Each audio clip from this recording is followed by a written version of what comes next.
Master blaster મૂળ મરાઠી નાટક છે અદ્વૈત દાદરકરનું અને એનું ગુજરાતીમાં નાટ્યાંતર કર્યું છે ઇમ્તિયાઝ પટેલે.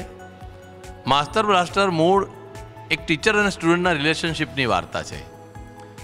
એક ગામડાનો એમએલએ છે, ખૂબ અમીર, અને એનો અમીર બાપની બિગડેલી ઓલાદ હોય એવો એક છોકરો છે જે 4-5 વર્ષથી SSC પાસ નથી થઈ શક્યો. અને એના ફાધરે આ એક માસ્તર વિશે બહુ સાંભળ્યું છે જે બહુ સિદ્ધાંતવાદી છે અને એનો 100% રિઝલ્ટનો રેકોર્ડ છે કે આના અંડરમાં જે સ્ટુડન્ટ હોય છે એ પાસ થાય જ છે. એટલે એ માસ્તર પાસે લઈ આવે છે કે આ છોકરાને ભણાવીને તમે SSC પાસ કરાવી આપો. માસ્તર પહેલાં તો પોતાના સિદ્ધાંતોને બહુ ના પાડે છે કે ભાઈ પર્સનલ ટ્યુશન્સ લેવા મને અલાઉડ નથી, પણ જેમ તેમ એને કેને પ્રકારેના આ જે એનો બાપ છે, નેતા છે, MLA છે, એને માસ્ટરને પટાવી લે છે અને પછી છોકરો આ માસ્ટર પાસે ભણવા આવે છે. પણ આખી વાર્તા એ છે કે એકચ્યુઅલી છોકરો માસ્ટર પાસે ભણવા આવે છે, બટ અલ્ટિમેટલી આ સીધા સાદા ભોળા માસ્તરને છોકરો પ્રેક્ટિકલ થવાના પાઠ ભણાવીને જાય છે. સો ઇન અ વે છોકરો માસ્ટર પાસે ભણવા આવે છે પણ માસ્તર છોકરા પાસે શીખે છે. આજના પ્રેક્ટિકલ જમાનામાં તમારે કઈ રીતના બિહેવ કરવું પડે તો તમે સક્સેસફુલ થાઓ એના પાઠ ભણાવીને છોકરો જાય છે. આજે ફર્સ્ટ શો છે તો અમારે માટે તો અમે લોકો GR કરતા તો ત્યારે અમારો ફર્સ્ટ શો તો થઈ જ જતો છે ને. We are so much prepared as my director told you કે વી હેવ રિહર્સડ એન્ડ એટલે કાલે પણ અમે લોકોએ રિહર્સલ 8 વાગે તો અમે છૂટા થઈ ગયા હતા, નહીંતર તો રાતના 11, 12 વાગ્યા સુધી એવું પણ હોય છે કે ઘણી જગ્યાએ આજે પણ અત્યારે સીન સેટ થતો, એટલે નહીંતર અત્યારે અમે લોકો રિવ્યૂ જ ના આપી શકીએ કારણ કે કલાક પછી તો નાટક ઓપન થવાનું છે. But we are so much chilled out.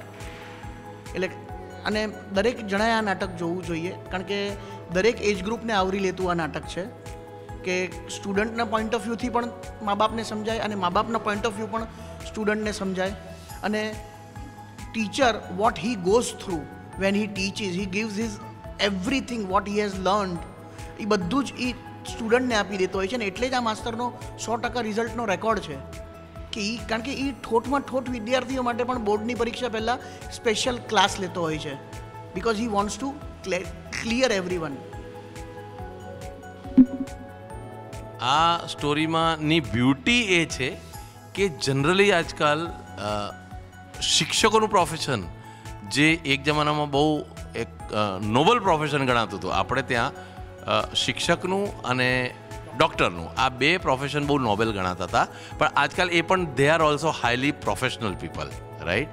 તો આ એવા એક માસ્ટરની વાત છે કે જે છોકરાઓ માટે બધું કરી છૂટે છે પૈસા લીધા વગર કે છોકરાઓ ભણવા જોઈએ. અને આ એવા માસ્ટરની વાત છે જે હંમેશા એવું બિલીવ કરે છે કે ક્યારેય જો પોતાના અંડરમાં ભણેલો છોકરો ફેલ થઈ જાય છે તો એ ટીચરની ફેલ્યુઅર છે. That is not students failure but it is teacher's failure and that is why he works hard. એ મહેનત એટલા માટે કરે છે કે હંમેશા એ એવું બિલીવ કરે છે કે ક્યારેય વિદ્યાર્થી ફેલ નથી થતો, ફેલ શિક્ષક થાય છે.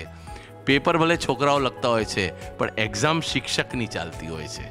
આ વાત છે.